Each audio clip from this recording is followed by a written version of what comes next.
अगर आप भी इंग्लिश जो है पढ़ना जानते हैं और लिखना जानते हैं और इंग्लिश बोलने में आपको दिक्कत होती है, ऐसे तो अकेले में जो है आप दिमाग में ट्रांसलेट करके बोल लेते हैं लेकिन फ्लुएंटली नहीं बोल सकते हैं, पाते हैं या हाजिर जवाबी मतलब नहीं कर पाते हैं इंग्लिश में। तो उसका मेन कारण है क्योंकि आपकी मदर टंग कोई और रही होगी और बेसिकली जैसे अगर हिंदी रही होगी तो आसान नहीं होता है क्योंकि आपके घर में तो हिंदी बोली जाती है, दोस्तों यारों से आप हिंदी बोलते हैं, तो इंग्लिश में थोड़ी सी दिक्कत होती है फ्लुएंट इंग्लिश बोलने में।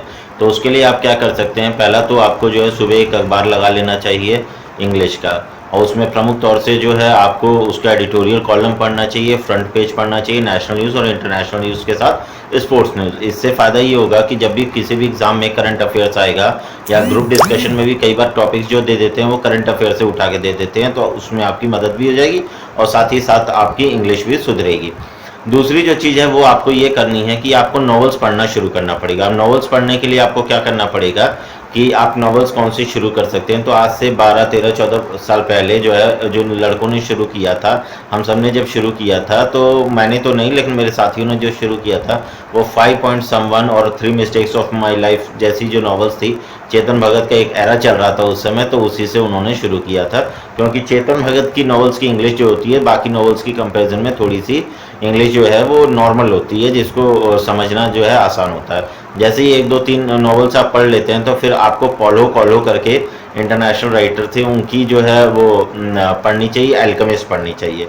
एल्केमिस्ट जब आप पढ़ लेते हैं तो बहुत ही सुंदर बुक है और दुनिया में सबसे ज़्यादा पढ़ी जाने वाली किताबों में आप उसको पाएंगे, और ऐसा बहुत कम ही कोई पढ़ने वाला होगा जो कहीं उसने जो है वो एल्केमिस्ट ना पढ़ी हो।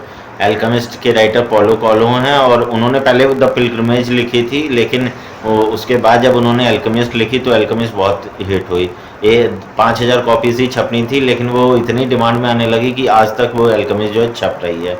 उसके बाद आप रॉबिन शर्मा की किताबें भी पढ़ सकते हैं। The monk who sold his Ferrari जो है बहुत ही प्रसिद्ध बुक है उनकी, लेकिन मुझे हालांकि उतनी खास नहीं लगी और एंगेजिंग नहीं लगी, इसलिए मैंने कुछ पढ़ने के बाद छोड़ दिया था। बाकी उनकी जो दूसरी किताबें हैं, डिस्कवरी और डेस्टिनी और बाकी जो किताबें हैं वो मैंने कई सारी उनकी रॉबिन शर्मा की करीबन 7 से 8 किताबें जो हैं वो पढ़ी हैं।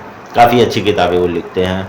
तो इस तरीके से आप जितना ज़्यादा नॉवेल्स को पढ़ेंगे तो उससे क्या होगा, जैसे कॉम्प्रिहेंशन भी आता है आपको कैंपस वाले में या किसी भी एग्ज़ाम में, तो वहाँ पे भी आपको हेल्प होगी क्योंकि पढ़ने की आपकी आदत है, वरना कॉम्प्रिहेंशन में अपने आप को एंगेज कर पाना जो है बड़ा मुश्किल होता है। तो इससे आपकी इंग्लिश सुधरेगी। तीसरा, आप 3 से 4 ऐसे लोगों को रखिए जो कि आपकी सहायता कर सकें, आपसे डिस्कस करें चीज़ों को। आप जब बोल रहे होते हैं तो बिना हिचके बोल सकें और वहाँ जहाँ गलती कर रहे हैं वो आपको सुधार सकें। तो इस तरीके से ग्रुप बना के भी आप कर सकते हैं।